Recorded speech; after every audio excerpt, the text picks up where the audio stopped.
Le panafricanisme est à la fois une vision sociale, économique, culturelle et politique d'émancipation des Africains et un mouvement qui vise à unifier les Africains du continent et de la diaspora africaine en une communauté africaine globale.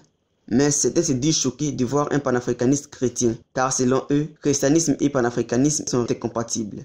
Et vous, qu'en dites-vous? Kémy Séba a reçu des mises en garde d'un panafricaniste après son retour à la religion islamique. Ce que cela démontre est que dès les débuts du développement de la pensée idéologique de ce mouvement, les tensions interreligieuses n'étaient pas inconnues, mais prévisibles. Regardez par exemple la démonstration de Kémy Séba quant à la religion primordiale, c'est-à-dire un retour complet à la religion de nos soi-disant ancêtres. C'est tellement illogique que certains ont cru qu'il délirait, eux qui pensent tout autant qu'il ne faut pas pratiquer la religion du blanc colonisateur.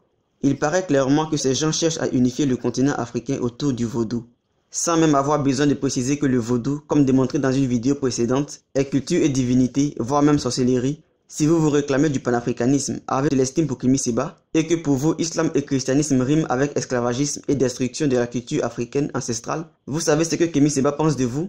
Il pourrait vous considérer comme des aliénés.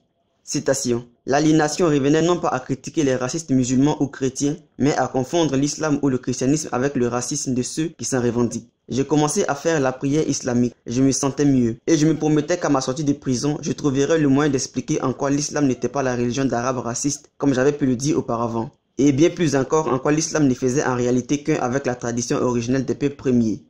Les afrocentristes les encourageaient à la réflexion en expliquant en quoi l'afrocentricité s'était trompée volontairement sur l'islam et encourageaient les adeptes de ce courant à étudier le Coran en toute objectivité. Fin de citation.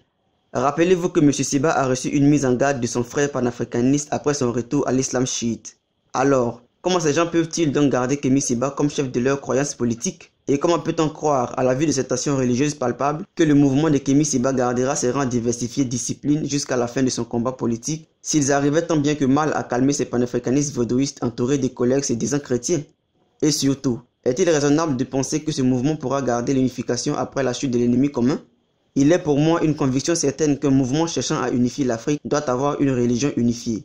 Qu'en pense Kémy Séba? Citation. Il n'était pas question pour moi d'adhérer au chiisme, ni de faire d'une quelconque religion, islam, christianisme ou autre, la base spirituelle du mouvement antimondialiste africain à venir. Là encore, cela aurait été un non-sens de privilégier une religion au détriment d'une autre. Compte tenu de la fragmentation et des disparités religieuses sur le continent, il fallait s'adapter à la réalité africaine et placer, officialiser dans nos esprits un trait pouvant nous pousser, quelles que soient nos religions, à nous retrouver dans la même direction. Fin de citation.